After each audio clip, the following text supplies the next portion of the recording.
Hello everyone, this is a full 1 hour herbalism farm in Icecrown, and here you're not farming alone. Remember, this is one of the most populated areas and your PvP skills matters a lot. Every node is a contest by mobs and by other players. If you're too slow you lose the herb, if you hesitate someone else takes it. So the goal is simple, reach the node first and secure it. Most people would probably pick a druid for farming this profession, but honestly I think Paladin is the superior choice. Why? Because Paladin combine insane mobility with multiple control tools. Ultimately, it's not just about who gets there first, it's about who can dominate the situation, maintain momentum, and constantly harvest under pressure. One of the biggest advantages of playing a Paladin here is movement speed. By combining Crusader Aura with fast flying, constantly moving at 300 speed, which already gives me a strong edge over most players. But what really makes the difference is Aura Mastery. It can be used while mounted and it boosts the effect of Crusader Aura, pushing my speed even or watching someone else takes it. One of the biggest advantages you have as a paladin in this farm is control, and that comes mainly from your stuns. You're not just relying on speed to reach the herb first, you're controlling the entire situation around you. On a basic level, you've got single target stuns.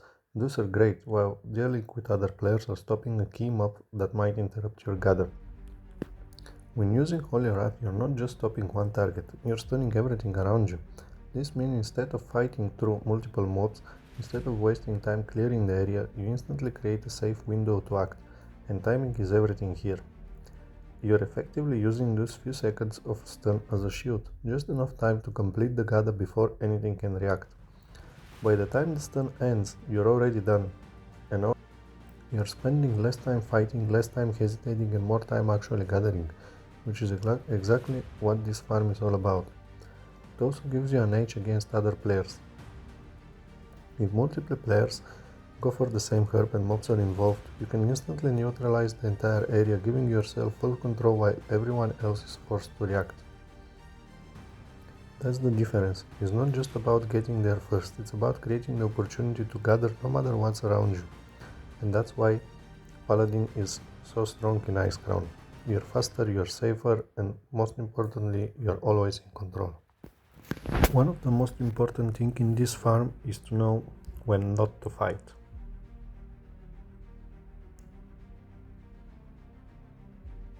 I'm not here to win fights, I'm here to win the farm.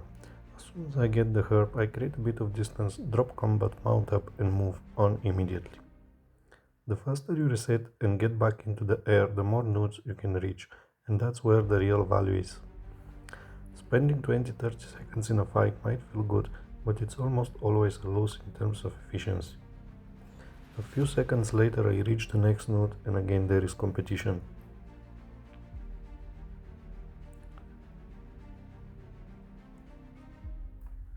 So the moment it ends, I mount up instantly and move on to the next herb. No waste time, no unnecessary fights. This is what makes the farm consistent. You choose your moment, you take what you need and you keep moving. Because in the end, it's not about domination, it's about efficiency. And the player who understands that are the ones who make the most gold.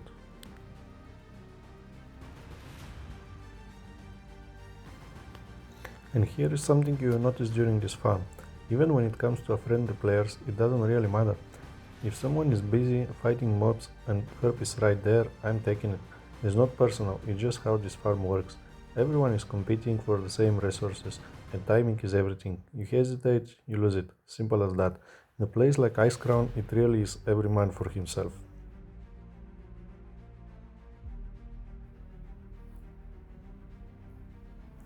And here probably is the biggest tip I can give you if you want to replicate this. Timing matters more than anything. If you farm during peak hours, you will be fighting for every single node. But if you go early, especially from Monday to Thursday around 6 am to 9 am, the difference is huge. Most players are either asleep or at work, which means way less competition and much more smooth farm. At the end of the day, this farm is all about speed, timing and smart decisions. If you can master that, you will have no problem turning Icecrown into a very solid gold farm.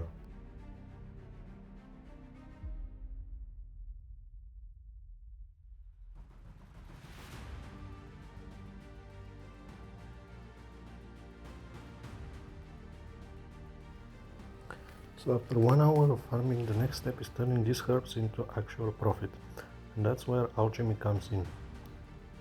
I'm not just selling the raw materials, I'm converting them into flasks to increase their value. Before we get into the numbers, there is one important thing to understand, that's elixir mastery. This is a specialization in alchemy that gives you a chance to create extra flasks every time you craft. So instead of getting the standard, you will get a chance of receiving 4, 6, 8 or even 10 flasks each time you craft. And the best part is it doesn't cost you anything extra. Same materials but significantly higher output. And that's exactly where a big part of the profit comes from. Now one important thing to mention, I'm buying some additional materials. This isn't because I have to, but because I want to keep this within a 1 hour farming window. If I wanted, I could easily spend another 10 to 15 minutes farming the remaining herbs myself. But for consistency, I'm treating this as part of the investment instead. So with that in mind, here is exactly what I spent. I bought 16 frozen Lotus for 731 gold, 3 Icethorns for 12 gold, and 9 gold clover for 45 gold. That brings the total investment to 788 gold. With these materials I crafted a full batch of flasks. And thanks to Elixir Mastery I was able to get multiple extra procs along the way, which significantly increased the total number of flasks. After crafting everything, the total value comes out to 4,267 gold profit. After subtracting the initial investment, that leaves a net profit of around 3,400 gold. And this is exactly why combining herbalism with alchemy is so powerful. And that's how we make 3,400 gold in an hour, using herbalism and alchemy. If you did enjoy watching this video, please leave a like, subscribe or a comment. Thank you and see you in the next one.